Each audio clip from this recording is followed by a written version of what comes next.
Jason Whitlock says WNBA players could cheat to help Angel Reese win. Roy watched Jason Whitlock of Blaze's Fearless explain why he thinks the 2024 WNBA Rookie of the Year chase could eventually become compromised from a jealous league that hates Caitlin Clark and would rather see her biggest rival Angel Reese win the award.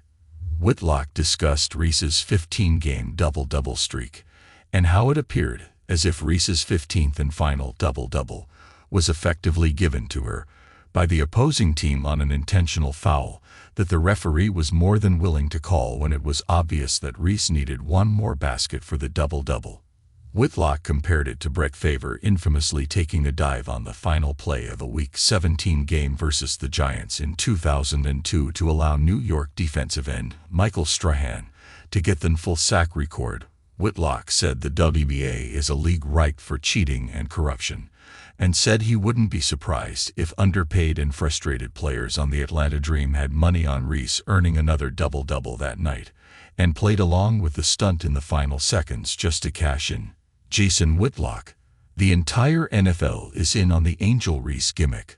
This was Brett Favre giving Michael Strahan the sack record. This is actually worse because this is such a gimmick. The Chicago Sky were at home playing a terrible team, the Atlanta Dream. They're up 7 points with 12 seconds to play. That means the shot clock is turned off. They're up 3 possessions. In 99.9% of the games, you inbound the ball, hold the ball, the clock runs out, and the other team doesn't even defend you. The clock runs out, and everybody runs into the locker room. Instead, they're inbounding the ball. Angel Reese has her hands up. She's posted up over the middle, and they're running a play just to get her a bucket. When I watched this clip, the reference seemed to be in on it. That whistle seemed really quick to me. When it's a 3-possession game with 12 seconds to play, the refs just want to go home too. You don't have to call that foul, nor do you have to commit that foul. That's why I'm saying everybody is in on it. The racial idolatry. Do you see people bending over backwards, not on the Indian Fever, to help Caitlin Clark?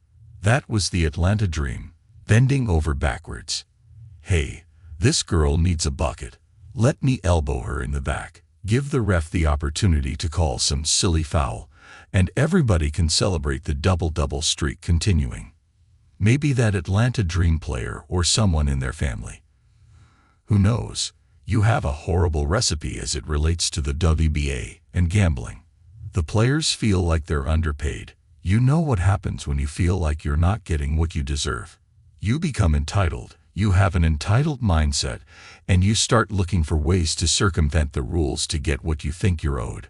Because of Caitlin Clark, there's all this intense interest in the WNBA, and gambling in the WNBA has risen. Betting on or providing information to someone in the NBA in a league where the players feel like they're underpaid. You couldn't create a better recipe for cheating and for fraud. For someone on either team or on both teams, or among that fan base that's all screaming and yelling, get her the double-double by any means necessary. Broadcasters, referees, everybody could have money on the game. It'll never be talked about or discussed, but it's reality. I guarantee you that the referees in the WNBA feel like they're underpaid. We know every player on the court feels like they're underpaid. It's a recipe for cheating and corruption, and this league is ripe for corruption.